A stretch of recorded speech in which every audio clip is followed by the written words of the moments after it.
8절 그 마지막 부분, 우리는 속이는 자 같으나, 거기서부터 10절까지 다시 한번 같이 읽어보겠습니다. 우리는 속이는 자 같으나 참되고, 무명한 자 같으나 유명한 자요, 죽은 자 같으나 보라 우리가 살아있고, 징계를 받는 자 같으나 죽임을 당하지 아니하고, 근심하는 자 같으나 항상 기뻐하고, 가난한 자 같으나 많은 사람을 부요하게 하고, 아무것도 없는 자 같으나 모든 것을 가진 자로다. 아멘. 기도합니다. 하나님 아버지, 이제 우리가 하나님이 우리에게 교훈하시고 가르치는 말씀을 듣고자 있습니다. 이제 우리에게 말씀해 주시옵소서. 진리의 성령님께서 여기 앉아있는 우리 각 사람에게 역사해 주셔서 하나님의 말씀과 뜻을 깨닫게 하여 주시옵고, 이 말씀을 온 마음으로 깊이 받아들이도록 은혜를 주시옵소서. 구주 예수님의 이름으로 기도드리옵나이다. 아멘. 진실한 그리스도인으로 살아가고자 하는 사람은 그리스도인이기 때문에 받아야 하는 많은 삶의 제약들을 기꺼이 감당하고자 합니다. 혹시 나의 허투른 말 한마디가 주님께 누가 될까 싶어서 말도 함부로 하지 않으려고 조심하고, 행동으로 예수 믿는 사람들이 저런다 말할까 싶어서 사람들에게 구설수를 듣지 않으려고 노력하고, 때로는 속마음을 억누르고 감정을 조절하려 애를 씁니다. 그래서 외식한다는 오해를 받기도 하지요. 혹시 돈을 많이 벌어도 그것이 자신의 자랑이나 교만이 되지 않기를 바라고 애써 자랑하려 하지 않으려고 노력하고, 또 가난한 사람들을 구제하는 일에 자신의 소유를 사용하고자 하는 선한 마음을 갖습니다. 오직 돈을 벌어 자신만을 위하여 사용하고자 하는 사람들과는 다르게 살고자 하는 것입니다. 그런 그리스도인들의 심중에는 자신이 하나님의 자녀이기 때문에 그렇게 해야 한다는 의식이 자리 잡고 있기 때문입니다. 신자들의 그런 노력과 강한 의무감은 때때로 율법주의적인 사고방식으로 잘못되어지기도 하고, 또 외식적인 사람이 되어지기도 합니다. 기쁨과 감사함으로가 아니라 의무감에서 그렇게 해야 한다는 율법주의가 옳은 것도 아니고, 마음이 따라주지 못해서 외식이 되어 버렸을지라도 주님을 사랑하는 신자들의 원래 마음은 그렇지 않았습니다. 진실한 신자들은 하나님께 합당한 모습으로 살고자 하는 마음 때문에 노력을 하다가 잘못되기도 한 것입니다. 그런가 하면 신자들의 그와 같은 삶은 인정을 받지 못하는 경우가 대부분이고, 때로는 오해와 비방도 받습니다. 신자들이 진실한 마음과 선한 마음으로 자신의 행동과 말을 조심하여 행하려고 할지라도, 자신의 이익을 위해서는 거짓이라도 서슴없이 행하는 사람들 편에서 신자들의 그와 같은 노력을 전혀 알아주지 않을 뿐만 아니라 오히려 비웃기까지 합니다. 때로는 자신들처럼, 신자들도 남을 속이는 자처럼 그렇게 생각하고 오해를 하기도 합니다. 8절에 우리가 속이는 자 같으나 라고 할 때, 속이는 자는 자신들이 그러한 것처럼 신자들도 남을 속이려고 하는 사람이라고 오해한다는 내용입니다. 세상의 사람들이 볼 때에 신자들은 이해하기 어려운 사람들임에 틀림없습니다.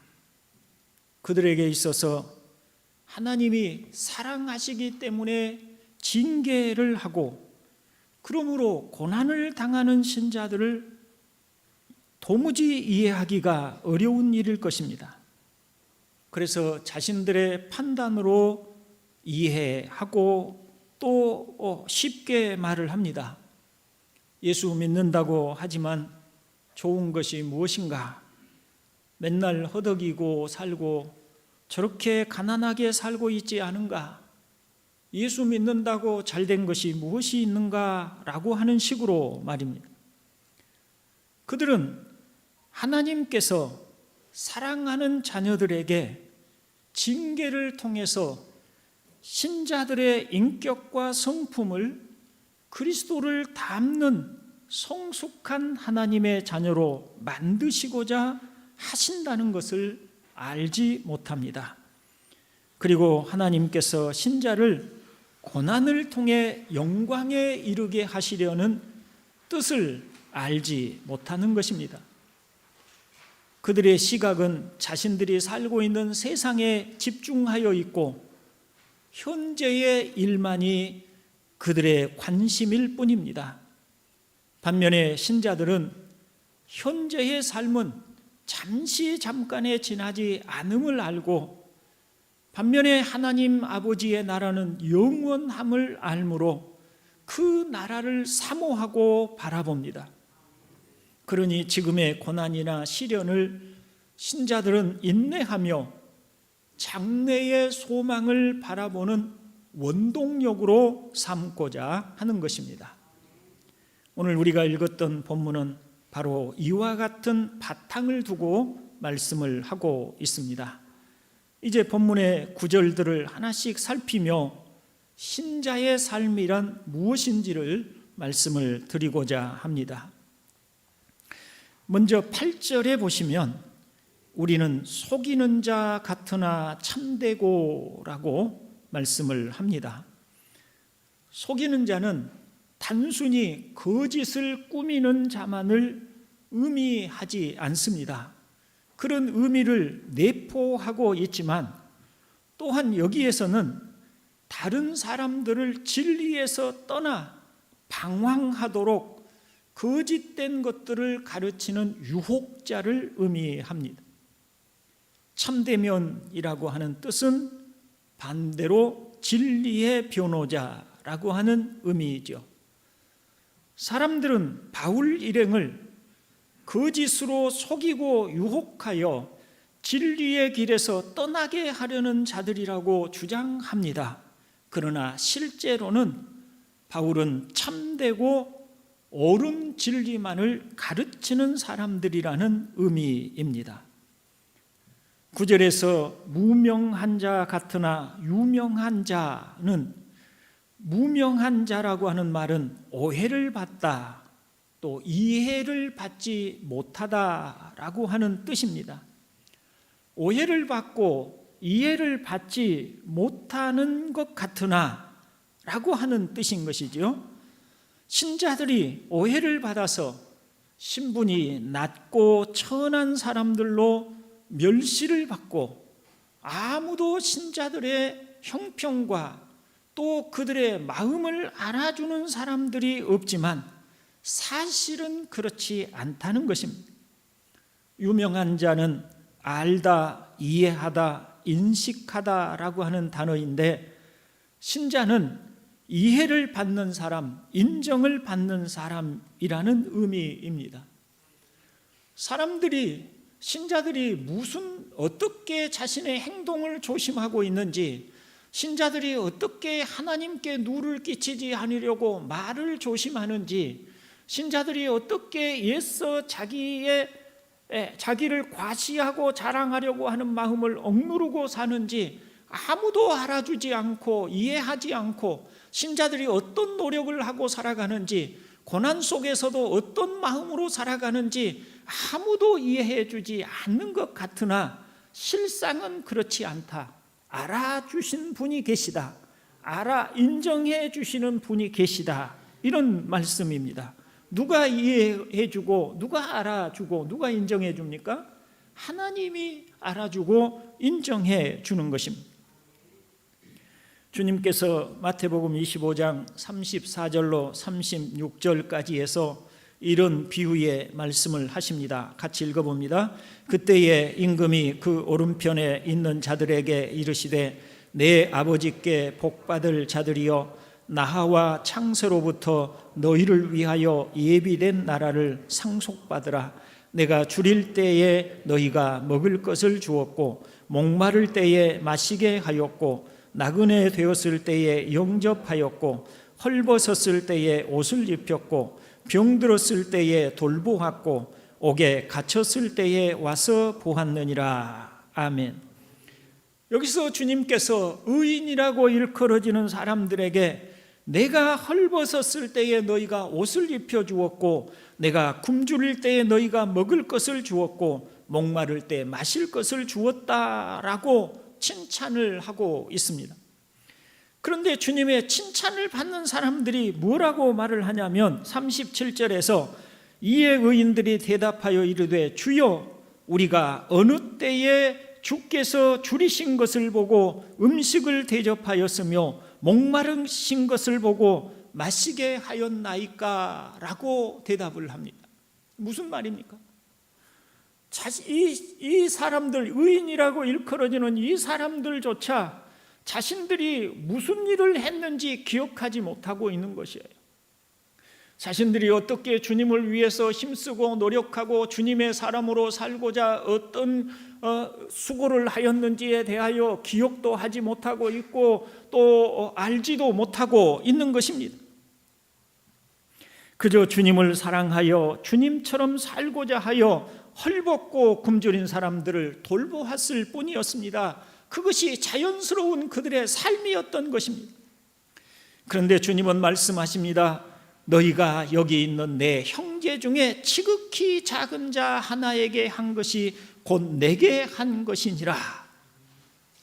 그렇습니다. 하나님은 신자가 땅에서 어떻게 행하고 살았는지를 잘 알고 계셨습니다. 신자 스스로 자신이 어떤 일을 했는지를 잊어버렸을지라도 하나님은 잊지 않고 계십니다. 신자는 하나님께 잘 알려지고 신자의 삶은 하나님의 눈 안에 있는 것입니다.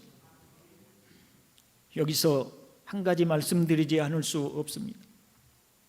성경은 하나님께서 하나님의 자녀들을 결코 방치하시거나 하나님의 자녀들이 살아가는 삶을 관여하지 않고 계시지 않는다는 점을 분명하게 말씀을 하십니다.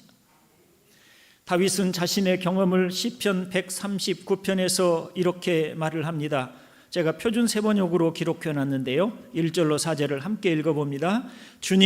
주님께서 나를 샅샅이 살펴보셨으니 나를 환히 알고 계십니다. 내가 앉아 있거나 서 있거나 주님께서는 다 아십니다. 멀리서도 내 생각을 다 알고 계십니다.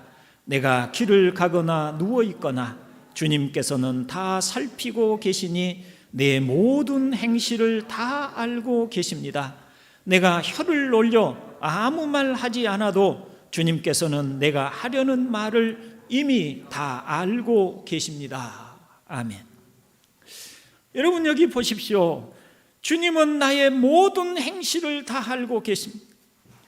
심지어는 내가 혀를 놀려서 아무 말 하지 않아도 주님께서는 내가 지금 무슨 말을 하고 싶어 하는지 그것까지 다 알고 계십니다.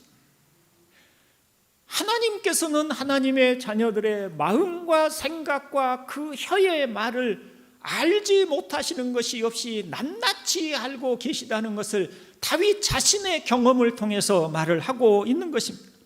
그리고 그는 6절에서 이렇게 말을 합니다. 이 깨달음이 자신이 어느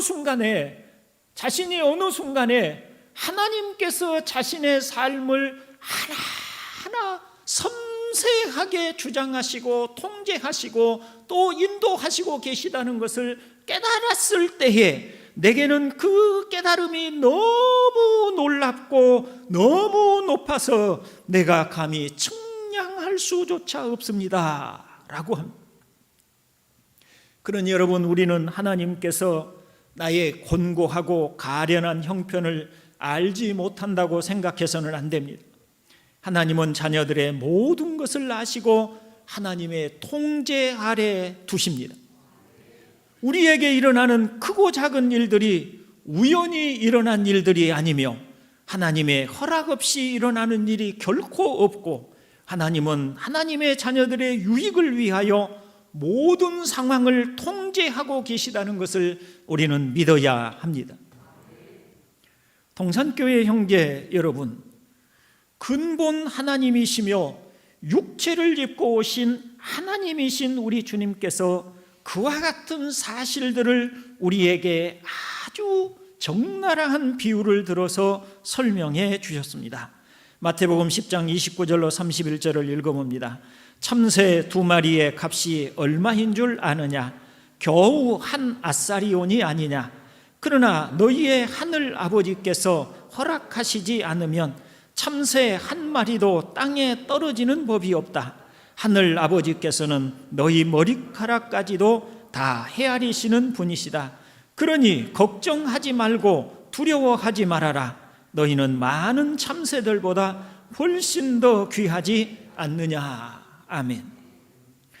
여기 주님께서, 하나님이신 분께서 직접 당신님의 입으로서 우리에게 비유를 가지고 설명을 하시잖아요.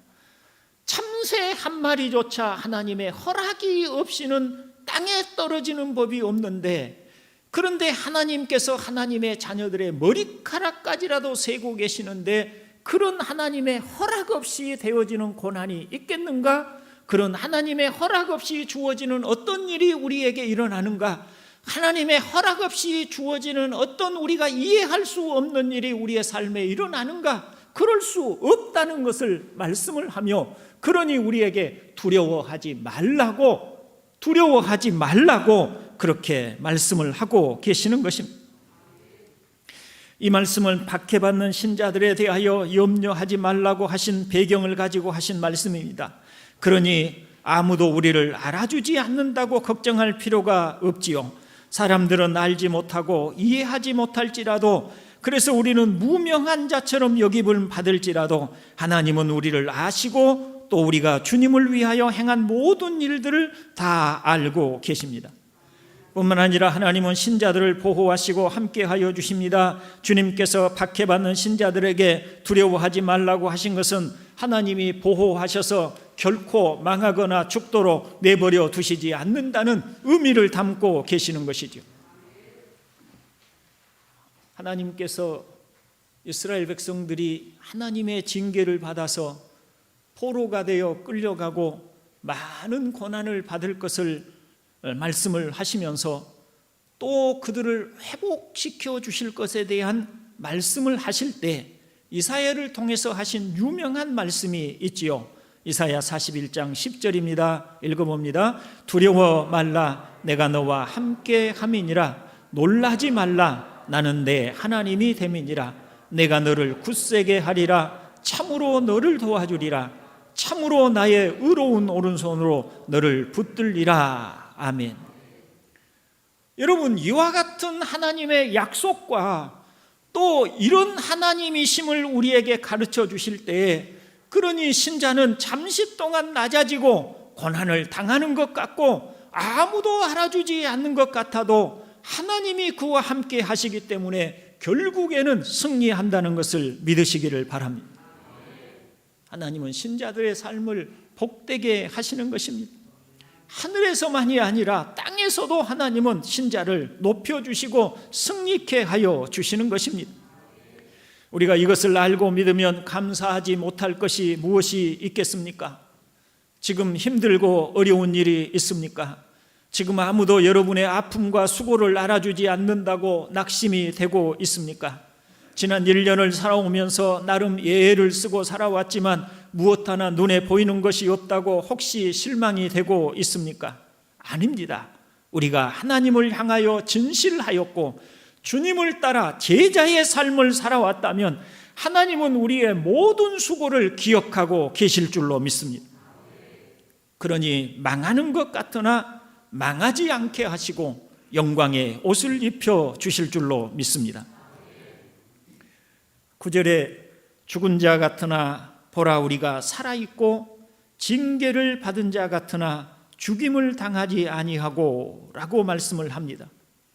여기서 죽은 자 같으나 라고 하는 말은 바울 자신이 거의 죽을 위기를 겪었던 사실을 언급하고 있는 것이죠. 바울은 자신이 죽을 위기를 여러 번 겪었다고 합니다. 그리고 고린도전서 15장 31절에서 그는 나는 날마다 죽노라고 말을 합니다. 날마다 죽는다는 말은 그가 매일매일 죽음의 위기를 겪는다는 의미에서 하는 말입니다. 그는 늘 정말 죽음을 벗삼아 사는 것처럼 항상 언제 어디에서 잘못될지 알 수 없는, 죽음이 찾아올지 알 수 없는 그런 속에서 지내왔습니다. 많은 핍박과 고난이 있었지요. 책직에 맞기도 하고 또 배가 파선하여서 바닷속에 빠져 죽을 뻔하기도 하였고요. 매일매일 거의 죽는다 싶은 그런 고난과 시련의 시간들을 보내왔었습니다. 그런데도 바울은 여전히 살아 있습니다. 왜 그렇습니까? 하나님이 그를 보호하여 주셨기 때문입니다. 징계를 받은 자 같으나 라고 하는 말씀은 설명이 좀 필요합니다. 일반적으로 징계는 부모가 어린 자녀를 훈육하기 위해서 사용하는 방법입니다. 그리고 하나님께서는 하나님의 자녀들을 훈육하고 하나님의 자녀다운 모습으로 성장하도록 하기 위하여 징계를 사용하십니다.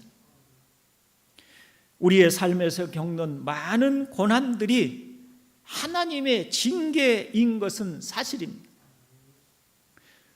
하나님께서 신자들의 삶을, 하나님의 자녀들의 삶을 하나하나 통제하시고 그 일들이 우연하게 일어나는 일이 아니라 하나님의 뜻 가운데 일어나는 일들이고 하나님이 그런 신자들과 함께 하여 주신다는 것을 생각하면 신자에게 주어지는 고난의 대부분은 하나님의 허락하에서 일어나는 일임을 알 수가 있고, 하나님이 왜 고난을 허락하시는가에 대하여 많은 경우에 우리들의 잘못된 삶에서 돌이키게 하고 죄로부터 벗어나게 하고 정결하고 거룩하게 하려고 하는 징계의 성격을 가지고 있다는 것입니다. 그러나 바울이 당한 고난은 그 성격이 달랐습니다. 바울의 고난은 모든 신자들에게 하나님의 은혜와 능력을 보여주고 주 예수를 위하여 한 사람이 기쁘게 고난을 감당하며 그런 고난 속에서도 즐거워할 수 있다는 것을 보여주기 위한 고난이었습니다. 그러므로 이 구절을 이렇게 말할 수 있습니다. 하나님의 징계를 받아 죽는 것처럼 보였을지라도 나는 이렇게 살아있다는 것입니다. 이를 통해서 바울은 신자들에게 징계를 받아 고난을 당하는 것 같이 보일지라도 그것을 하나님의 진노로 받아들이지 말고 오히려 하나님의 영광을 위하여 주어진 기회로 생각하고 그 고난 속에서도 기뻐할 수 있기를 바라는 마음을 이렇게 표현하고 있습니다. 근심하는 자 같으나 항상 기뻐하고 라고 또 말씀을 하지요. 근심하는 자 같으나 슬픔에 짓눌려 있는 것 같이 보일지라도 항상 기뻐한다는 말씀입니다. 징계를 위함이든 하나님의 영광을 위함이든 고난을 당하고 낮아질 때 신자는 고난에 질식하고 무너질 것 같이 보입니다. 그러나 참된 신자는 하나님의 위로를 받으며 하나님이 주실 소망을 인하여 기쁨을 되찾습니다. 여러분들에게 이런 고난, 이런 경험들이 있습니까? 고난을 당하여서 한없이 낮아졌습니다. 주변의 사람들의 비아냥도 있습니다. 누구 앞에 얼굴을 들고 말하기도 부끄러운 부분이 있습니다. 심히 고난으로 인하여서 고통스럽고 절망스러운 상황에 처했습니다. 그런데 하나님께 기도하고 엎드리는 가운데 어느 순간부터 내 안에 말로 표현할 수 없는 기쁨이 솟아나는 경험 말입니다. 하나님이 자신의 모든 죄를 사해 주셨음을 느낍니다. 하나님께서 자신을 사랑하심을 깨닫습니다. 그러므로 자신 안에 그 절망 속에서도 기쁨이 다시 샘솟듯 솟아나는 경험 말입니다. 바울의 경우를 예로 들면 그가 빌립보 교회에 보낸 편지에서 기쁨을 유난히 강조하고 있는 것을 보게 되죠. 주 안에서 기뻐하라. 내가 다시 말하노니 기뻐하라고 합니다. 그런데 이 편지를 쓰고 있던 당시 바울은 로마의 감옥에서 매우 가난하고 핍절한 생활을 하고 있었습니다.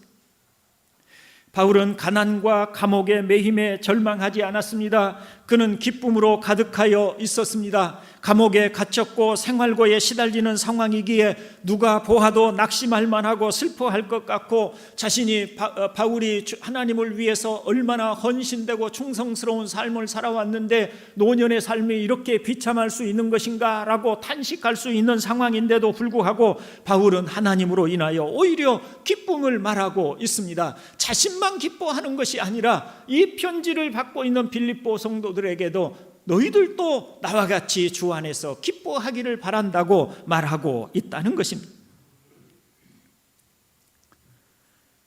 가난한 자 같으나 부요한 자, 아무것도 없는 자 같으나 모든 것을 가진 자로다 라는 말씀은 실제로 가난하고 공공한 생활을 하고 있을지라도 하나님 나라의 부요함을 나눠줄 수 있는 사람이 신자라고 하는 의미입니다.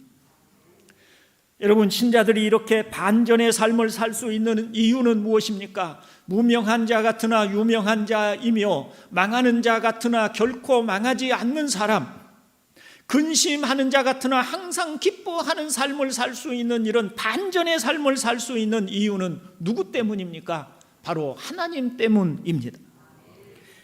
하나님은 낮추심으로 복을 주시는 방법으로 신자를 대하십니다. 하나님은 택한 백성 이스라엘을 애굽에서 구원하셔서 광야에서 고난을 당하도록 하셨습니다. 신명기 8장 16절에 보면 하나님께서는 내 조상들도 알지 못하던 만나를 광야에서 내게 먹이셨나니 이는 다 너를 낮추시며 너를 시험하사 마침내 내게 복을 주려 하심이었느니라 고 말씀을 하여서 이스라엘 백성을 광야로 인도하신 이유를 설명하고 있습니다. 하나님이 애굽에서 이스라엘 백성을 불러 구원을 하셨습니다. 우리가 생각하는 구원은 하나님이 애굽에서 구원을 하셨으면 그동안의 노예 생활하면서 지독하게도 고통스럽게 살았으니 이제는 좀 지름길로 하나님이 약속하신 땅에 가게 하고 가나안에 살고 있는 모든 사람들을 하나님의 능력으로 다 몰아내시고 거기에 가서 그야말로 호의호식하며 풍족하고 아무 부족할 것 없이 편하게 살아가는 것이 우리가 생각하는 구원입니다. 그런데 하나님은 그런 방식으로 하지 않으셨어요. 하나님은 그 애굽에서 구원하신 후에 젖과 꿀이 흐르는 가나안 땅에 가기 전에 하나의 과정을 준비를 하셨는데 그게 바로 광야였습니다. 거기에서 사람들은 만나, 하나님이 내려주시는 만나 외에는 먹을 것이 없음을 경험하였고 먹을 것이 없는 중에도 하나님이 먹을 것을 주셔서 그 속에서 살아남는 경험을 하게 하셨습니다. 거칠고 힘든 광야에서 하나님께 기도해야 물을 찾을 수 있는 그런 속에서 살게 하셨습니다. 거기서 하나님이 가르쳐 주시고자 하시는 바는 무엇이었습니까? 그들을 낮추시고 고통스럽게 하시고 아프고 힘든 시련의 시간들을 보내게 하신 이유는 하나님이 그들에게 진정한 복이 되어 주신다는 것을 가르쳐 주시고자 하심이었습니다.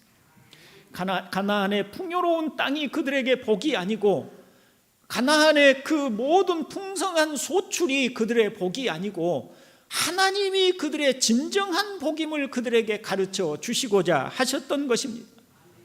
모든 복을 내리시고 이른 비와 늦은 비를 내리시고 그들의 적들과 원수들로부터 그들을 보호하시고 그들을 평안케 하여 주실 모든 능력과 권능을 가진 하나님이 그들에게 진정한 복이고, 그런 하나님이 기뻐하시고 그들과 함께 하시면 그것이 복인 것을 광야를 통해서 가르쳐 주시고자 하셨다는 것입니다. 그리고 그것을 또 하나님은 주님의 삶을 통해서 우리에게 가르쳐 주셨습니다. 주님의 제자 베드로는 주님의 삶을 이렇게 설명합니다. 이를 위하여 너희가 부르심을 받았으니 그리스도도 너희를 위하여 고난을 받으사 너희에게 본을 끼쳐 그 자취를 따라오게 하려 하셨느니라. 그리스도도 고난을 받아, 그러니까 우리에게 본을 끼치고 우리에게 주님을 따르도록 하여 주셨는데, 그 주님의 길이 어떤 길이었냐면 고난을 통해서 영광에 이르는 길이었어요.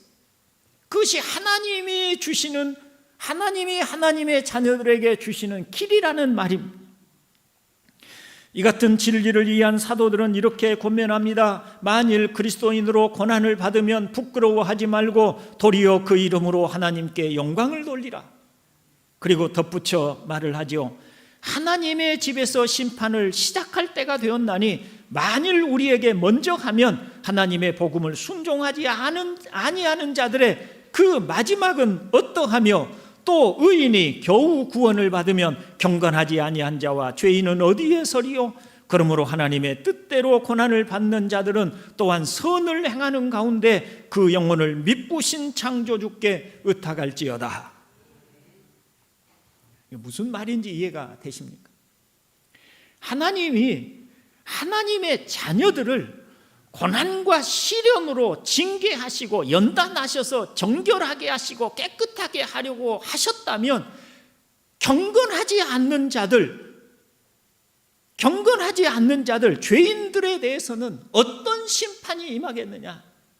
그러니 하나님께서 우리 징계하시는 것을 무서워하고 두려워하고 왜 나를 이렇게 아프게 하냐고 항변하고 원망하는 것이 아니라, 하나님이 이런 징계를 통해서, 이런 고난을 통해서, 이런 시련들을 통해서 나를 정결케 하여 하나님 나라에 합당한 사람으로 삼으려고 이렇게 허락하여 주신 줄을 알고 그 속에서 죄를 회개하고 그 속에서 하나님을 바라보는 거룩한 사람으로 서기를 힘쓰라고 하는 그런 권면 아니겠습니까?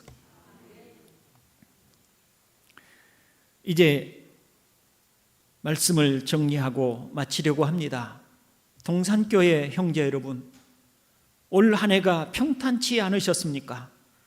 그러므로 낙심과 실망으로 어두운 나날을 혹시 보내셨습니까? 그러지 마시기를 바랍니다. 하나님을 믿고 성경을 믿으십시오. 하나님은 우리에게 뜻없이 고난을 허락하지 않으십니다. 하나님의 뜻대로 하는 근심은 후회할 것이 없는 구원에 이르게 하는 회개를 이루는 것이요, 세상 근심은 사망을 이루는 것이니라 하셨습니다. 또 고난당할 때 피할 길도 주시고 고난을 이길 힘도 주십니다. 다만 하나님은 고난을 통하여 하나님만이 우리의 의지할 분이심을 가르쳐 주시고 하나님의 성품을 닮은 하나님의 자녀로 성숙하게 하시려 하십니다. 또한 우리가 고난을 당할지라도 하나님은 우리를 결코 떠나지 않으시는 분이십니다. 하나님은 우리가 고통받는 것을 즐겨 하시는 분이셔서 우리로 고난을 받게 하시는 것이 아니십니다. 그분은 우리를 사랑하십니다. 하나님은 부모가 자녀를 돌보고 사랑하는 것과 같이 우리를 사랑하시고 우리의 삶을 인도하십니다. 하나님의 눈은 영원에 있습니다. 잠시 사는 세상에서 영광을 누리는 것보다 영원히 하나님과 함께 하는 것이 더욱 좋은 일이기에 하나님은 잠시 고난을 통해 연단하심으로 하나님 나라에 합당하도록 하시려 하시는 것입니다. 여러분, 하나님의 나라는 눈물도 슬픔도 아픔도 고통도 없는 복되고 아름다운 나라입니다. 우리는 그 나라에서 하나님 아버지와 영원히 살도록 부름을 받은 사람들입니다. 그러니 올해 고난이 있었고 삶의 풍파가 있었을지라도 분명한 것은 하나님이 우리를 사랑하시고 우리와 함께 하신다는 것입니다. 이런 진리를 믿는다면 우리는 진심으로 하나님께 감사하며 하나님께 영광을 돌려드릴 수 있습니다. 이번 추수감사절에 이와 같은 감사함을 정말 우리가 진심으로 마음으로 믿고 그리고 온 마음으로 표현해 보시기를 주님의 이름으로 축원을 드립니다. 이 시간에 잠깐 함께 기도합니다. 오늘 말씀을 통해서 깨닫는 바가 있으십니까? 우리에게 있는 어떤 상황이 있다 할지라도 하나님이 우리와 함께 하시고 사랑하신다는 사실을 다시 한번 마음에 깨달을 수 있기를 바랍니다. 그걸 가지고 함께 기도하고 하나님이 언제나 우리와 함께 하심을 항상 잊지 않고 살게 해달라고 기도하겠습니다. 자비로우신 아버지 하나님, 감사합니다. 오늘 또 진리의 말씀을 우리에게 주셨습니다. 우리는 무명한 자 같고 또 죽임을 당한 자 같고 속이는 자처럼 보이기도 하고 또 죽는 것처럼 보이기도 하지만 그러나 하나님 아버지 안에서 결코 죽는 자가 아니며 무명한 자가 아니며 근심하는 자가 아니며 하나님 안에서 오히려 기뻐하는 자인 것을 가르쳐 주셨습니다. 아버지 하나님이 우리를 이처럼 사랑하신다는 것을 저희들로 깊이 알게 하여 주시옵고 아버지 하나님 우리의 마음에 깊이 새겨 주시옵소서. 하나님이 우리를 어떻게 사랑하시며 우리를 붙드시고 우리의 삶을 인도하시는가를 우리의 마음에 깊이 새겨 주셔서 저희들로 아버지 하나님 고난 중에도 감사할 수 있고 기뻐할 수 있는 성도들이 되게 하여 주시옵소서. 우리 아버지 하나님께 감사를 드립니다. 자비로우신 아버지, 오늘 우리에게 주신 말씀을 성령님께서 우리 마음 깊은 곳에 지워지지 않도록 새겨주시옵소서. 저희들이 이 말씀으로 힘을 얻어서 고난 중에 있든 형통한 중에 있든지 하나님이 항상 우리를 사랑하시고 붙드시고 함께 하신다는 것을 잊지 않게 하여 주옵소서. 주 예수 그리스도의 이름으로 기도드리옵나이다. 아멘. 교회 소식 말씀드립니다. 오늘 예배